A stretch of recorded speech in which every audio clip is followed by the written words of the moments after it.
দেখতে দেখতে কলেজটা শেষ হয়ে আসলো, আর আজকে কলেজের লাস্ট প্র্যাকটিক্যাল এক্সাম। আর কোনো দিন প্র্যাকটিক্যাল এক্সাম দিতে কলেজে যেতে হবে না। তার জন্য এখানে আমি রেডি হচ্ছিলাম সকাল সকাল। আর আজকের আমার এখানে সব কিছুই বলতে নতুন, শুধু এই জামা দুটোই পুরনো। তো চলো রেডি হয়েছি। আর ব্ল্যাক কালারের প্যান্টের সাথে ব্ল্যাক কালারের টি শার্টটা না যাচ্ছিলো না, তাই ভাবলাম পিঙ্ক কালারটাই পরি আর তোমাদের সাথে শেয়ার করছিলাম সেটাই।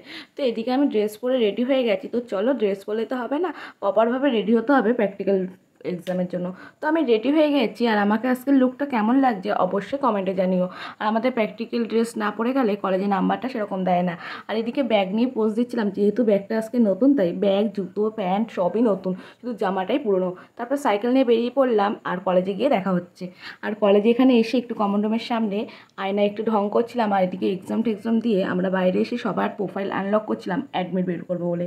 তো সবাই এইসব কাজ ছেড়ে আমাদের খিদে পেয়ে গেছিলো বলে চলে আসলাম একটা ফাঁকা রুমে টিফিন করতে। আর এদিকে স্ট্যাকে না বলে আসায় ও তো রেগে ঠেগে এই যে চলে এসছে আমাদের খুঁজতে। আর এখানে এসে তো বেরিয়ে সাথে গেছে, উল্টো পাল্টা বলা শুরু করে দিয়েছে, আমাকে ধরে মারা শুরু করে দিয়েছে। তারপর আমার বোতল থেকে জল চুরি করেছে, জল চুরি করিনি, সরি ভুল বলছি, মানে টেনে টুনে নিয়েছে। আমি দেবো না, ঠান্ডা জল তো গরমে পাওয়া যায় না। তারপরে দেখো, এদিকে ওর ভিডিও করছিলাম বলে ও রেগে যাচ্ছিলো। আর বাইরে বেরিয়ে দেখি আকাশটা কী দারুণ লাগছিলো।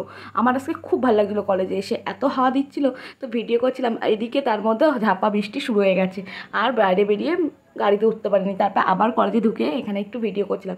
দেন তারপরে বেরিয়ে পড়লাম, স্টেশনের দিকে আসলাম। আর শ্রেয়া বললো উজ্জ্বলদার বিরিয়ানি দেবে, তা ওখান দিয়ে স্লিপ করে নিয়ে আসলো। আর এখানে এসেও বিরিয়ানিটা নিচ্ছিলো, তাই ভাবলাম আমি একটু উজ্জ্বলদার বিরিয়ানির এখানে এসে ভিডিওটা করে নিই। আর এখানে বিরিয়ানি কাটছিলো, তো বেশ ভালোই লাগছিলো দেখতে বিরিয়ানিগুলো, আর গন্ধে না মোমো করছিলো। তারপরে বাড়ির দিকে রওনা দিলাম, এখানে স্টেশনে চলে আসলাম। আর একটা ট্রেন এদিক দিয়ে যাচ্ছে, আমাদের ট্রেনটা এর পরপরই খবর হয়ে গেছে।